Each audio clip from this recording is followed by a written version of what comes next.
Terima kasih kesempatan yang saya diberikan untuk bersaksi kepada Presiden Chapter kita Pak Heri dan teman-teman di sini. Saya tidak mau panjang lebar, saya mau langsung bersaksi. Ini kejadian memang cukup lama, tapi menurut saya ini sangat benar-benar terjadinya ini boleh dibilang jarang sekali, karena saya mengalaminya itu sendiri mengenai keluarga di keluarga saya. Istri saya dia mengalami tumor di dalam batang otak. Jadi itu posisinya menurut daripada yang operasi sangat sulit di bawah leher sini. Itu saraf semua pusatnya di situ. Jadi kejadiannya hanya 1 hari pada 18 kalau nggak salah 18 Juli 2019 sebelum COVID. Jadi kejadian itu hari Selasa kalau tidak salah, tahu-tahu Rebonya saya lihat hari Selasa sore dia pulang ke rumah dari tempat kerjanya, saya lihat saya ngantuk katanya, saya mau tidur, pusing kepala. Saya bilang, oh ya udah, biasanya dia tidur jam 10-11 baru tidur, tapi ini jam 7 udah tidur. Terus pagi-pagi dia tidur, ya udah saya nggak ganggu apa. Tahu-tahu dia bilang saya mau ke WC. Saya lihat, loh kok jalannya goyang. Saya bilang saya antar. Nah biasa kan waktu itu anak saya yang perempuan masih tinggal sama-sama saya. Jadi saya bilang, oh kenapa, panggil deh. Jam 4 pagi, waktu dipanggil begitu, saya bilang tuh mami yang di kamar mandi. Nggak taunya kata, mah, pak, mami pucet loh. Nah, kenapa? Iya, itu mami bukan ke kamar mandi mau buang air atau apa. Dia pegangan wastafel katanya. Langsung pada saat itu saya datang, saya lihat, saya nyalain lampu. Wah, pucet ini. Yuk, wah nggak bisa nih ke rumah sakit. Enggak, saya mau tidur. Saya tunggu sampai jam 7, jam 8. Makin parah, kayaknya tuh nggak bener ini. Langsung saya bawa ke rumah sakit dekat rumah kita di daerah Puri. Nah waktu di sana dokternya mengira bahwa itu vertigo katanya. Dikasihlah obat vertigo sampai sorenya. Ternyata saya tunggu di situ, kok dibilang nggak bereaksi ya, Pak tanda tangan dah, mau nggak MRI? Saya bilang apa aja dilakukan, yang penting ada follow up-nya. Oke, di MRI. Waktu di MRI dibilang apa? Ini ada pendarahan di dalam batang otak. Kaget saya. Saya bilang, enggak, sebelumnya saya pulang. Saya pulang, dia masih di bed rest, di kamar. Tahu-tahu waktu saya pulang, udah jam 8, Pak, kata anak saya yang laki, Mama masuk ICU loh. Kaget saya. Masuk ICU, ya udah, terkapar di situ. Singkat cerita 4-5 hari koma. Wah saya bilang kok jadi begini. Nah tapi ini saya terima kasih juga kepada teman-teman ya waktu itu yang saya masih ingat ada Pak Dharma, Pak Heri, Pak Andre Akili dan teman-teman lain lah datang, dikuatkan juga. Tapi walaupun begitu hati mah tetap aja gelisah. Nah waktu hari Selasanya setelah hari kelima itunya pergi, rupanya cuti, dia punya dokter syarafnya. Waktu dia pergi, saya kaget.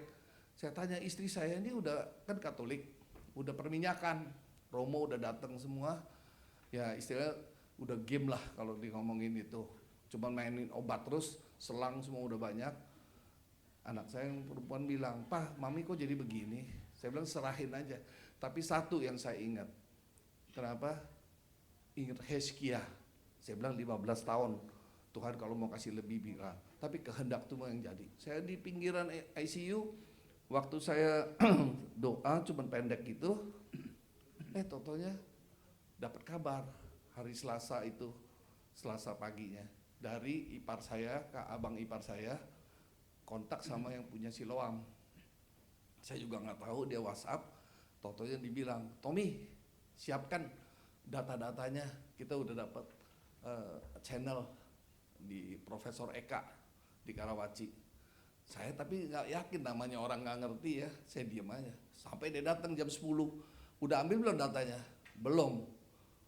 Gimana sih kamu, katanya disuruh. Akhirnya saya minta, nggak dikasih.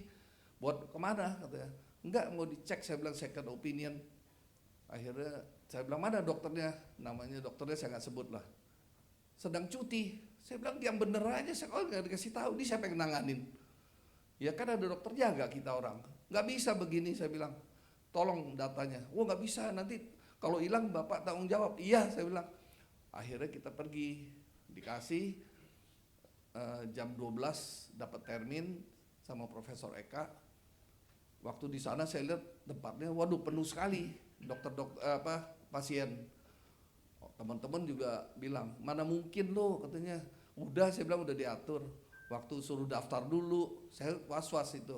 Saya pergi ke sana, akhirnya akhirnya ketemu sama Profesor Eka. Saya bawa tuh datanya, gambar semua. Ini mah dia bilang bukannya pendarahan di batang otak, ada tumornya ini. Dia tanya beberapa koleganya dari luar negeri depan saya. Tumor. Nah, benar kan, saya bilang tumor. Bawa deh sekarang, pasiennya di mana? Saya bilang lagi koma. Tapi ingat ya, saya manusia, dia bilang. Tuhan yang kamu berdoa aja, Bapak berdoa. Saya walaupun saya dikit-dikit lah, dia ngomong Inggris tuh. Ya saya ngerti juga. Oke, akhirnya saya bawa 3:30 sore. Dia nggak kasih dibawa pasien, dia kontak langsung dapat. Akhirnya dia bilang oke. Saya bilang kalau kamu nggak kasih saya mau viral, karena tidak ada tanggung jawab dari dokternya ini di sini. Dia kasih, pakai ambulans, pakai polisi, saya semua bawa sampai di sana. Habis katanya dia operasi, cuman segini kayak kacang gitu kecil. Dia punya tumor di dalam batang otak. Udah. Besokannya dia bilang pulang aja. Dia bilang ngapain di sini, tunggu 1-2 hari katanya, nanti ada kabarnya. Saya juga nggak tahu apa kejadian karena masih terbius ya. Akhirnya 10 jam, 1:30 pagi saya pulang, jam 10-11 sudah dipanggil saya. Waduh, saya bilang ada apa lagi? Sampai saya buang-buang air selama perjalanan sampai di rumah sakit. Saya bilang profesornya ada. Dia bilang oh lagi visit. Waduh, bapak tunggu depan, berdua lagi sama anak perempuan saya. Saya bilang gimana ya, udahlah Sin, tapi nggak tahu lagi deh gimana. Tahu-tahu datang profesornya. Apa yang dia katakan pertama? This is miracle. Kaget saya. Puji Tuhan, saya berteriak di ruangan ICU.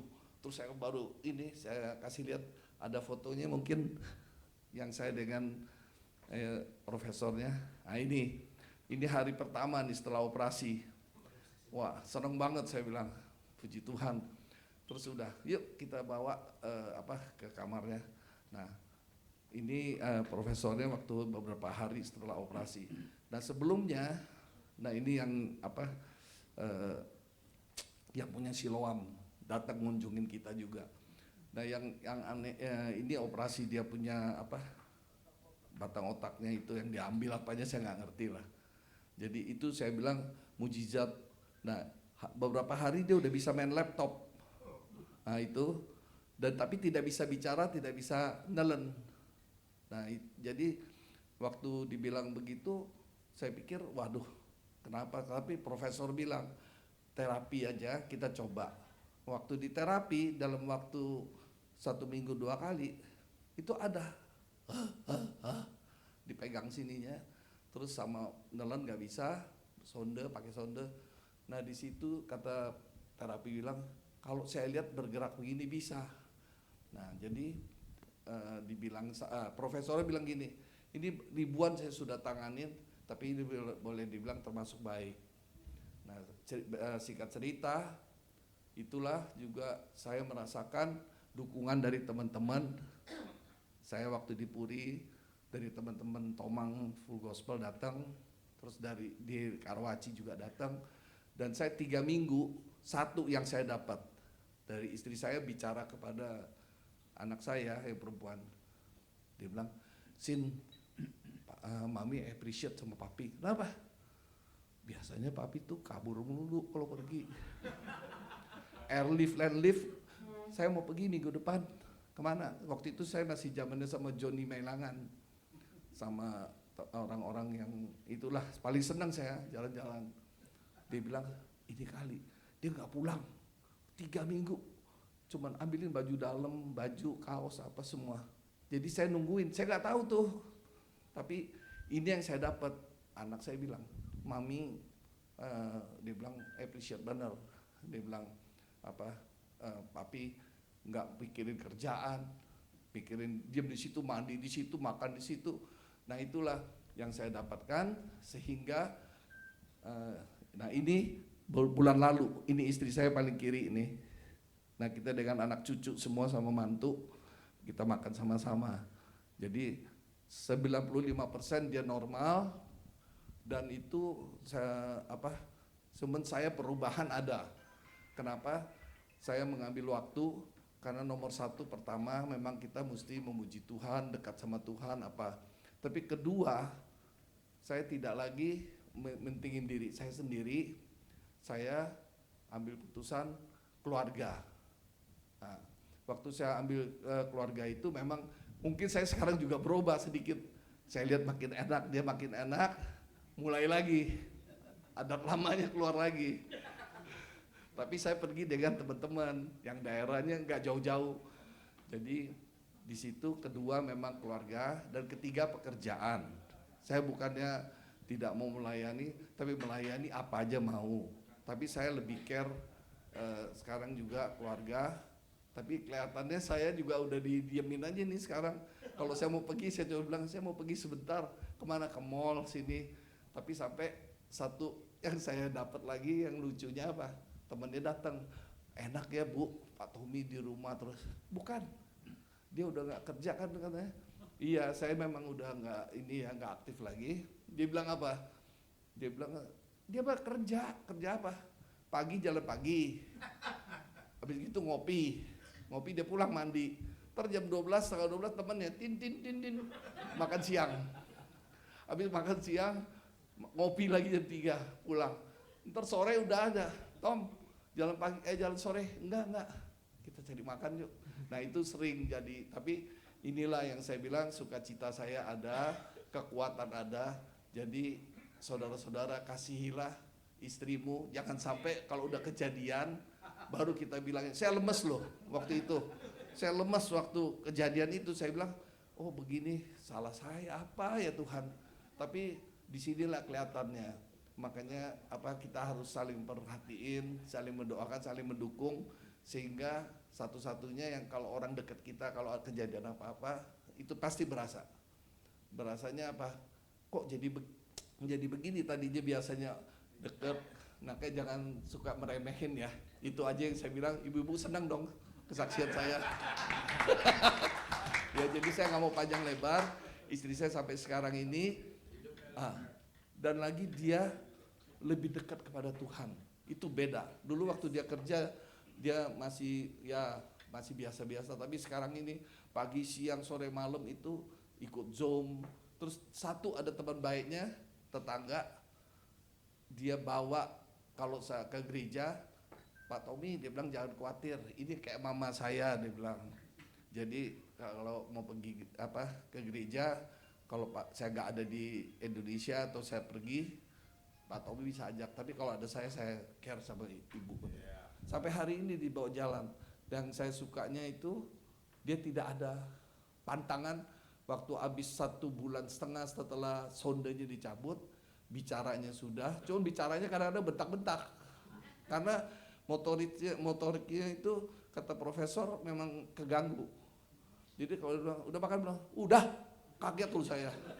Tapi karena udah dibilang sama profesor begitu, nggak ada lagi jadi. Nah itu 95% dia normal. Cuman hanya kalau nulis nggak bisa. Nulis dia bisa nendang, lagi gini-gini bisa gini sendiri. Jadi semuanya dia oke. Tidak ada puji Tuhannya saya bilang mujizatnya juga. Setelah 1,5 bulan tidak ada satu obat pun masuk di dalam tubuhnya sampai hari ini. Nah itu jadi luar biasa. Saya menikmati di masa tua saya, biarlah dukung doa supaya saya tetap bisa melayani sesamanya ya. Tuhan berkati. Terima kasih.